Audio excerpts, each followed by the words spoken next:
One of those that attended the NATO protest was Iraq war veteran Scott Olson. If you recognize the name, it's because of this video. What's your name? What's your name? What's your name? Wake up! What's your name? What's your name?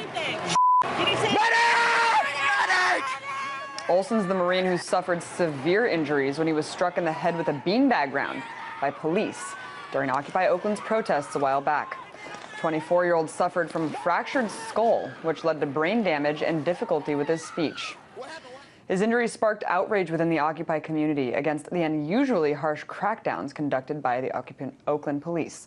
Hundreds rallied to his cause, holding candlelight vigils across the country. To this day, Olson's become sort of a symbol to the Occupy community, as well as to war veterans who are protesting the system. RT correspondent Anastasia Churkina actually had the chance to catch up with him. Here's part of their interview. Do you think the authorities who recruit soldiers such as yourself to do the bidding for them abroad are essentially lying to get people to join the military about the reasons behind the wars the U.S. is involved in? They at least mislead people. They may not lie to you, but they will mislead you, not give you the whole story.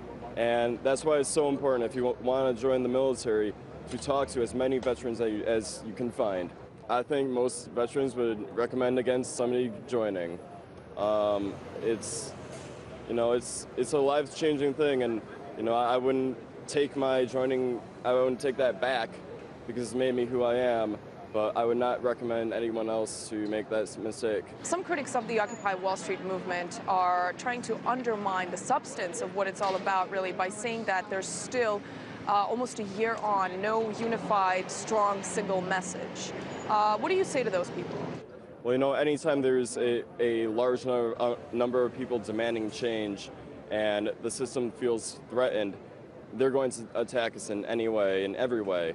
And we do have a message. We're getting the short end of the stick. We're working, and we're not getting what we really deserve. We're working our asses off, and our salaries have not gone up in years, but our corporations are making billions every day. The banks will always find a way to screw us over. Now, presidential elections in the U.S. are just around the corner, and 4 years after Barack Obama was elected, critics are now saying that basically there's no difference between the Democrats and the Republicans, that they're both two sides of the same coin. Are you still expecting any kind of change to take place after the elections, regardless of which one of the parties wins? I think both those are wrong choices. They're both working for the same system. They both take money from the same people, from the same banks, and you can see in their policies that they're rewarding their donors. So considering both the Democrats and Republicans essentially bring the same thing to the table, what is the alternative? What could be the other option, do you think, for the United States? That's a good question. I mean, you could vote for a third party that may not win. I mean, you may count voting for a third party as a wasted vote, but I think voting for a Democrat is a wasted vote. I think voting for a Republican is a wasted vote. You're shooting yourself in the foot if you will vote for either of those. That was Iraq war veteran Scott Olson with RT's Anastasia Churkina.